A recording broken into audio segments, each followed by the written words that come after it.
E ardhmja Ernest Muçi të Trabzonspori mund të japet si çështje në bashkësi televizjeve të klubit në Mercato. Situata e futbollistit shqiptar lidhet me limitin e lojtarëve të huaj në kampionatin turk. Trabzonspor po punon për transferimin e një mesfushori të huaj në pozicionin e numrit 6. Për një lëvizje e tillë mund të krijojë probleme me kuotën e të huajve në skuadër. Në këtë skenar, drejtuesit e klubit mund të detyrohen të rishikojnë situatën e disa prej futbollistëve aktual. Me emrave që mund të preken nga ky ndryshim është Ernest Muçi. Sipas raportimeve nga Turqia, Trabzonspor mund të shqyrtojë ofertat që mund të mbërrinë për futbollistin shqiptar, veçanërisht nëse bëhet fjalë për një propozim financiar të konsiderueshëm. Në repartin ofensiv, klubi turk ka alternativa të tjera për pozicionin ku aktivizohet Muçi, me Ruslan Malinovski dhe Aral Shimshir që konsiderohen gjithashtu si opsione për trajnerin. Kjo situatë mund të bëjë më të hapur mundësinë e një ndryshimi në përbërje në skuadrës. Megjithatë, aktualisht nuk bëhet fjalë për një vendim të marrë për largimin e Muçit. Ardhmja e tij do të varet nga zhvillimet e merkatos, nevoja për të liruar një vend në kuotën e lojtarëve të huaj dhe mbi të gjitha nga oferta që mund të mbërrijnë në adresë të Trabzonsporit. Klubi turk pritet të shqyrtojë çdo propozim që përputhet me pritshmëritë e tij financiare, ndërsa një ofertë e konsiderueshme mund ta ndryshojë situatën e Muçit.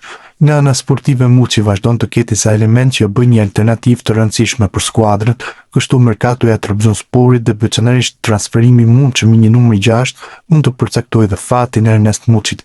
Për momentin, shqiptari mbetet pjesë e skuadrës për një ofertë të lartë dhe nevoja për të menaxhuar kuotën e lojtarëve të huaj mund ta vendosin të ardhmen e tij në diskutim.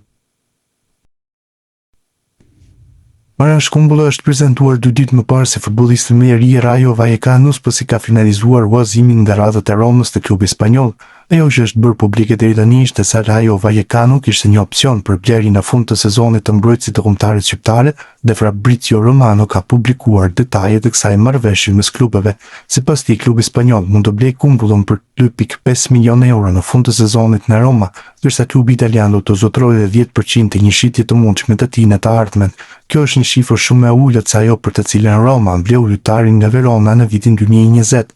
Aso kohë Roma shpenzoi në total 29.5 milionë euro për futbollistin, të cilin e huazoi fillimisht të pastaj e bleu në fund të kartonit të tij. Ai mbetet transferimi më i shtrenjtë të gjitha kohëve për një futbollist të kombëtares shqiptare të futbollit.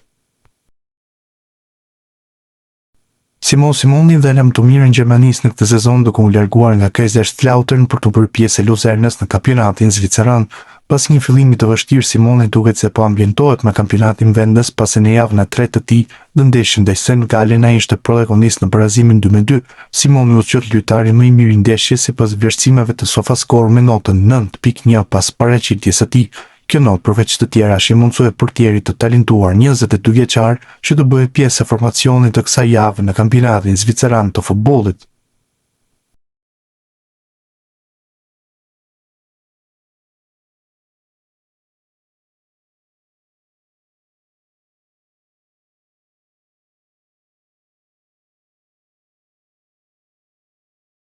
Kapiteni i kombëtares, Berat Gjimshiti, i dha fund aventurës 10 vjeçare me Atalantën, teksa nëpërmjet një reagimi të gjatë në Instagram, ka prekur me fjalët e shkruara, duke falendëruar çdo bashkëdhëtar të këtij kapitulli fantastik në klubin italian. Lideri Kuqezi do të nisë tashmë një aventurë të re te Al Diriyah në Arabinë Saudite. Statusi i plotë i Gjimshitit.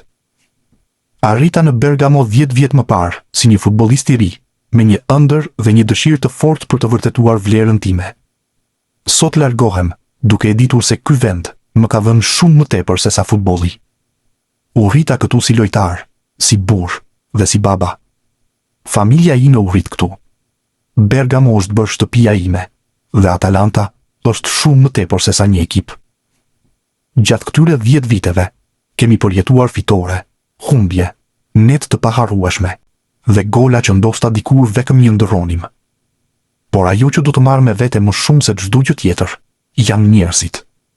Shokët e mi të ekipit, trajnerët, i gjithë stafi, çdo person që punon për këtë klub, familja Perkasi, tifozët tanë dhe të gjithë njerëzit e Bergamos.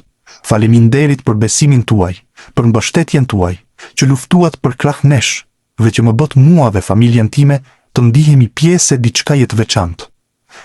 Asgjë që kemi arritur nuk na është dhënë. E ndërtuam së bashku, me punë të palovur, sakrificë, disiplinë, zemër dhe atë mentalitet që e bashkon thellësisht Atalantën me qytetin e saj. Sot fillon një kapitull i ri, por ka vende nga të cilat nuk largohesh kur vërtet.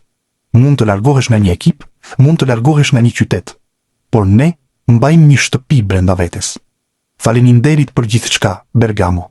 Faleminderit për gjithçka, Atalanta. Për gjithmonë në zemrat tona.